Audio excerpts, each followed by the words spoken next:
কলকাতা থেকে মাত্র কয়েক ঘন্টা দূরে একটা দারুণ উইকেন্ড ডেস্টিনেশনের খোঁজ দেবো আজকে আপনাদেরকে, যেখানে আপনারা পাবেন ভার্জিন সি বিচ থেকে আরম্ভ করে এইরকম সুন্দর সুন্দর কটেজের থাকার বন্দোবস্ত, যেটা রয়েছে চারিদিক থেকে ঝাউবনে ঘেরা। আর এখানে কিন্তু থাকা এবং 4 বেলার আনলিমিটেড খাওয়া দাওয়া নিয়ে প্যাকেজ শুরু হচ্ছে মাত্র 1300 টাকা থেকে। কোথায় রয়েছে এটা আর কীভাবেই বা যাবেন সেটা জানতে গেলে আজকের ভিডিওটা শেষ অবধি দেখতে হবে।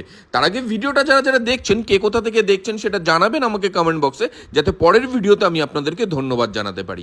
আগের ভিডিওতে যেমন কমেন্ট করেছিলেন আলিপুরদুয়ার থেকে মায়া সরকার আর গৌহাটি থেকে দীপালি দাস। আর এখানে ঢুকতে না ঢুকতেই একদম ঠান্ডা ঠান্ডা কচি ডাব আমাদের হাতে ধরিয়ে দেওয়া হলো ওয়েলকাম ড্রিঙ্কস হিসাবে।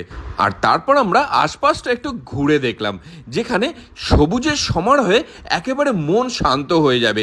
চারিপাশে জঙ্গল, গাছপালা এবং তার মধ্যিখানে সুন্দরভাবে সাজানো